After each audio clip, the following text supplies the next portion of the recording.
So now in fourth stanza, there is something new in the whiteness, said the snow bright polar bear.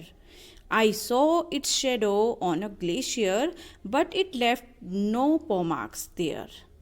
So here in this stanza, again we have one difficult word, and that is glacier. What is glacier? First of all, I will show you a picture of glacier. This is called glacier. Glacier, you can see a slowly moving mass or river of ice formed by the accumulation and compaction of snow on mountains. That is called glacier. You can see the meaning of glacier down the page. A slowly moving mass or river of ice formed by the accumulation and compaction of snow on mountains, that is glacier. So here in this paragraph, who is the speaker? Yes, who is the speaker? We can see the snow bright polar bear is the speaker. You can see the picture. See here a snow bright polar bear in the picture you can see. Okay.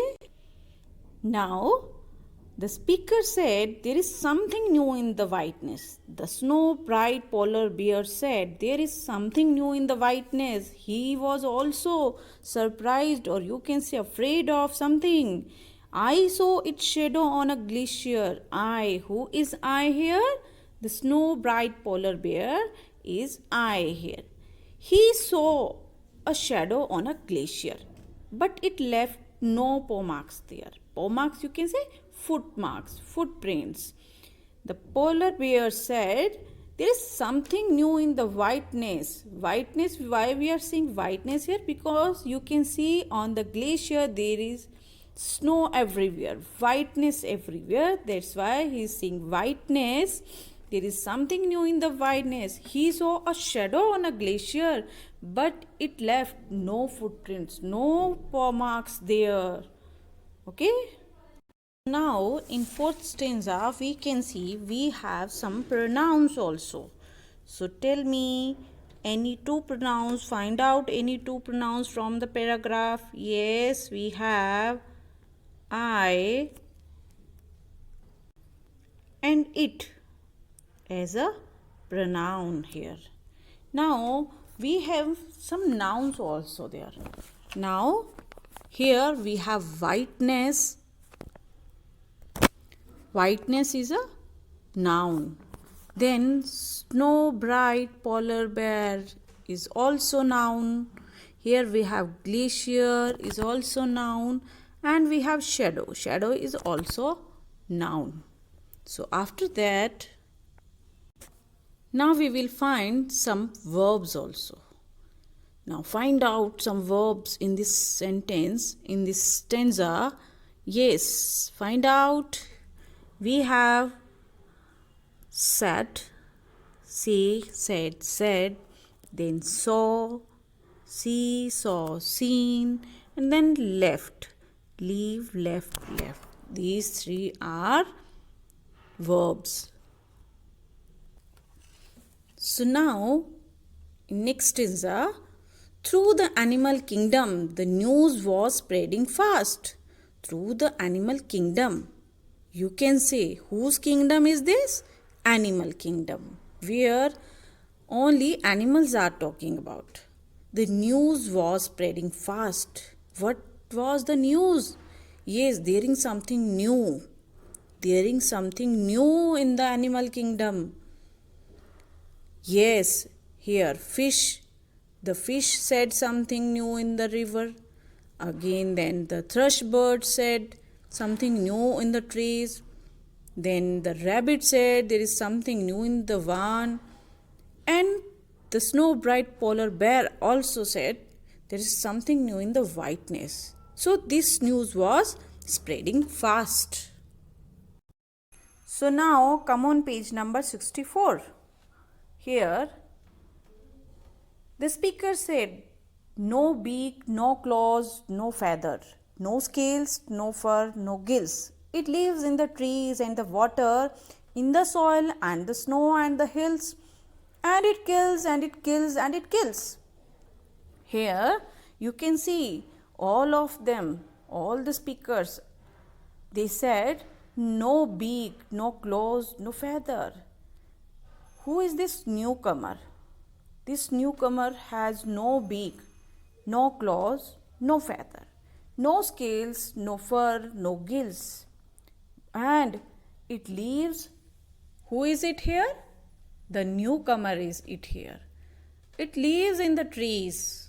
It lives in the water. It lives in the soil also. It lives on the snow and the hills also. So, who is this newcomer? You can see.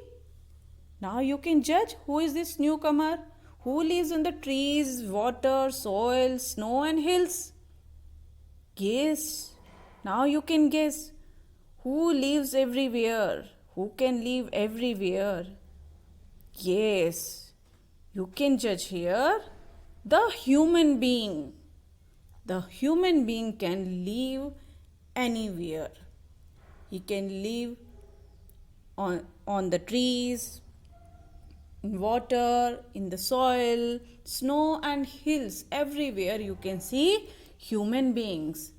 And here the animal kingdom is very afraid of this newcomer, this human being. All animals were very afraid of human beings. Why they were afraid of human beings? You can see. As they said, it kills and it kills and it kills. Because the human beings are destroying everything. They are destroying the forests. They are cutting the trees. They are killing the animals for their pleasure, for their own use, for their benefit. So here in animal kingdom, the news was spreading fast. There is something new in the river, trees, one, whiteness. Everywhere you can see there is something new. And who is this newcomer? The human beings are newcomer here. They all are afraid of human beings. So here we can say that the newcomer is the human being.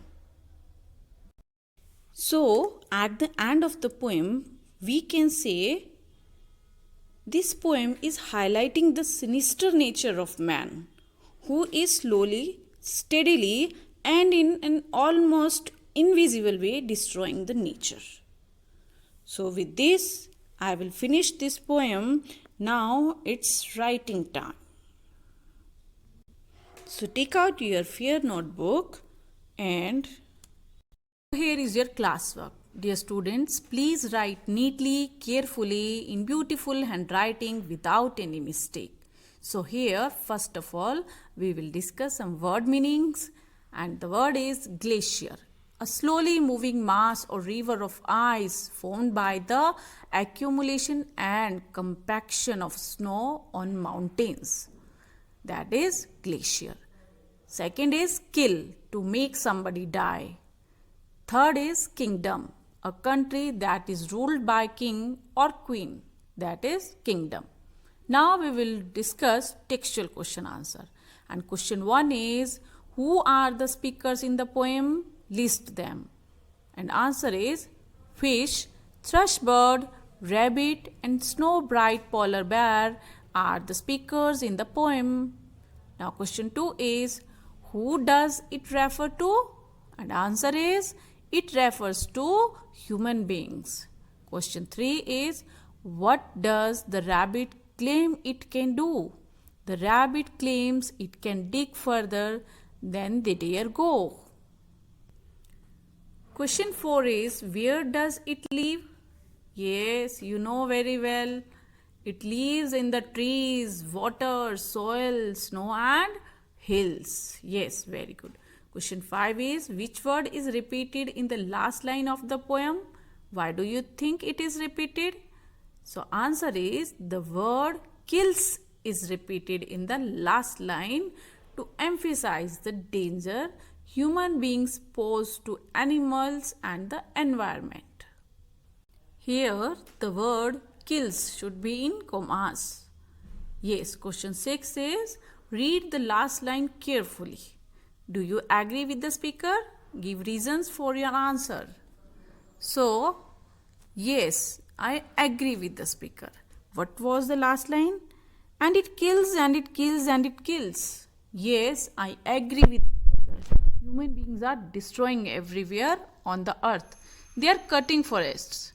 Pollution has an adverse effect on animals too. They are killing animals for their own use and pleasure. So, now, question 7. 4 stanzas in the poem have the same number of lines. Why do you think? The last stanza is longer? Yes, last stanza of the poem is longer to highlight the sinister nature of man who is destroying the nature every way. So that was all your classwork.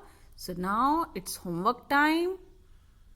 So question 6 is, read the last line carefully. Do you agree with the speaker? Give reasons for your answer. And answer is yes, I agree with the speaker. What was the last line? And it kills and it kills and it kills.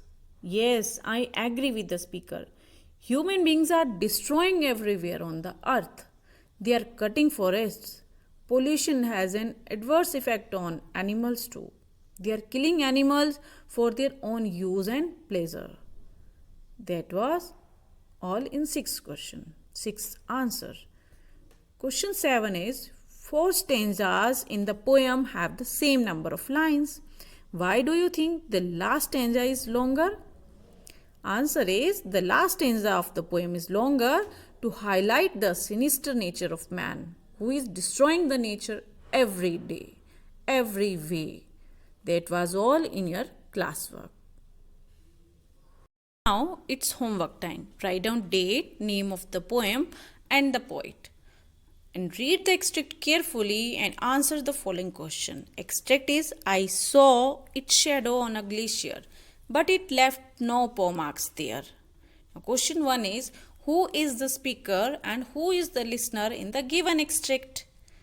Question 2 is, where does the snow bright polar bear live? Question 3 is, what does it refer to? And question 4 is, where does it live? Question 5, what was the news? And question 6 is, pick out true pronouns from the given extract. That was all in your homework. With this, I will finish my video. We will meet next time. Till then, stay safe. Goodbye.